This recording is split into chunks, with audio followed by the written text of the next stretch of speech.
All right, so let's review what we already know how to do, which is factor quadratic expressions that have an a value of 1. Think about that quadratic coefficient. So take a look at this first example. We know x squared plus 4x minus 21 is going to equal x plus 7 times x minus 3. We're able to do that using our standard algorithm. We can check it. X times x, x squared, x times negative 3, negative 3x, 7 times x, 7x, and 7 times negative 3, negative 21. Right, we're able to combine the like terms in the middle to get that positive 4x. We're good. We know that works. Check that off.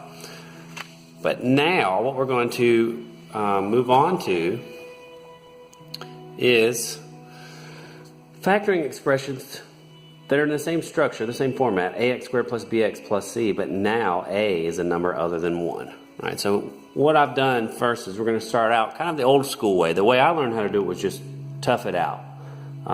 Figure out what all the possibilities are and figure out what happens.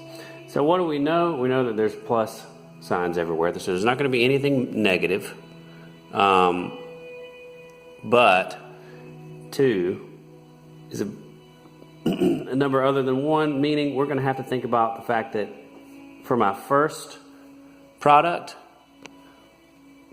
that's going to be 2x squared. Now, luckily for us, 2 is a prime number. So that means the only choices I have are going to be 2x and x. However, 4 is not a prime number. So when we get to thinking about, okay, the numbers that multiply to get 4, right? That's my last. I know that's going to be 4. Here I'm kind of left in the dark because I just know that these two things are going to combine to make a 9x. But there's a lot of different ways to make a 9x, right? So, and then again, those are just adding. So you kind of backwards think, well, what added was originally products of things that multiplied up here. So to say that in a less confusing manner, let's think about this. If I know that it's 2x and x, I'm set there, right? But here's what I meant by talking about the 4. The 4 is not prime. So what we can do is think about, well, this could be 4 and 1. Or you can think, well, I could switch the 1 and the 4 and make sure you understand, hey, that is actually a different possibility. Or further still, because 4 is not prime, I could consider it 2x and x. What two things also multiply to get 4? 2 and 2. So that's supposed to be a 2. So that's really a minimum of 6 possibilities.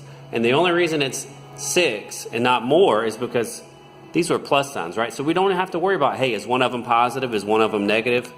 Right? So what we're going to do is think about, okay, if I look at these and I know they're all going to be plus, because let's face it, these are plus signs. There's no minus signs in this problem, and that's why I chose to do it first. Then you're going to have to find the correct sums that get you 9x, all in the outer and inner products, right?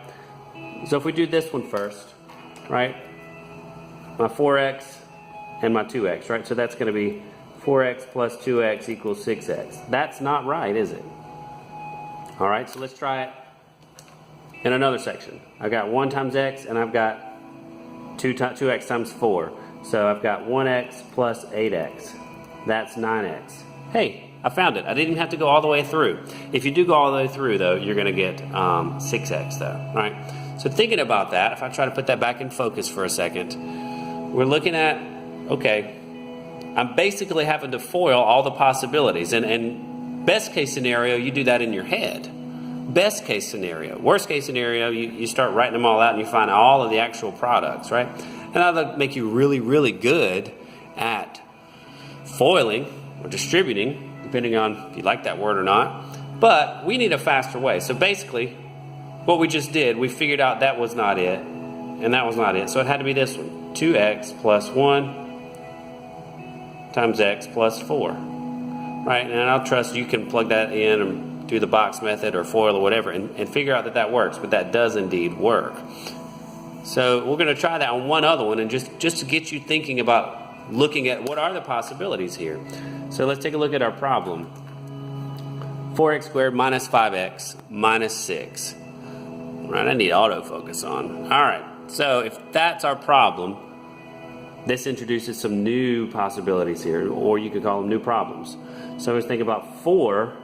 There's different ways to get 4x squared. I could have 4x and x, right? Or I could have 2x and 2x. Yeah, all right, so that only seems like 2 possibilities, right? Then we got to think, okay, the numbers here, those are going to have to multiply to get a negative 6. 6 is also not prime. So that means we're going to run into the same issues here. So I could have 4x and x in a few different ways. So what are the things that multiply to get 6? Well, I could do 6 and 1, or I could do 1 and 6. And you should realize those are different things. Or I could have done 2 and 3, or 3 and 2. And I'm not even mentioning the fact that you've got to figure out if one of these is negative. And one of these does have to be negative, right? If they're going to add up. And likewise, we'd have to go through the same trouble with 2x, right? So 2x and 2x, 2x and 2x. So thinking about, all right, is it 1 and 6, or is it 6 and 1? Or maybe could it be 2 and 3, or 3 and 2? Which would actually be the same thing in this case. That's not too bad. But nonetheless, look at all the different possibilities I have. 1, 2, 3, 4, 5, 6, 7. And I haven't even introduced positive and minus combinations. So really, that's going to double to 14. Now, raise your hand if you want to do 14 different problems just to solve this one expression. I didn't think so. I didn't think you wanted to do that. And I'm going to stop before solving this, and maybe we'll come back to it if you have enough time in the video, and take a look at a more efficient way, because our conclusion should be, hey, we need a more efficient method to do this, right? So we need to use what we already know how to do to figure out how to apply it to this particular one. So what we're going to do, we're going to flip over, and we're going to take a look at the slip and slide method. Depending on what your teacher, who your teacher is and what they call it or whatever they learned it as, slip and slide is just an easy way to say, oh, that's the method I'm going to use. So let's take a look at this last problem, right? Since we didn't get to solve it, what we're going to do, we're going to multiply. If I remind you that this is A, this is B, and this is C, we're going to multiply A times C. So that's going to be 4 times negative 6, or negative 24. All right, now that doesn't seem to have a whole lot of significance yet. But the next step is rewrite. So what are we going to do? We're going to rewrite this problem as if the last term, the C, had been a negative 24. And watch what we're able to do with that. X squared minus 5x minus 24. All right, and I'm going to sit this little 4 on a shelf over here. This is basically the slip method. It slips out. 4 slips out. So what I'm going to do is now factor this new version. These are the problems that we know how to do from the past few days. We know how to factor when x is only has a quadratic coefficient of 1. So that's going to be x minus 8 and x plus 3, right? Therefore, what's it there for now? We got to think about, okay, that's obviously not going to multiply and get the original problem. But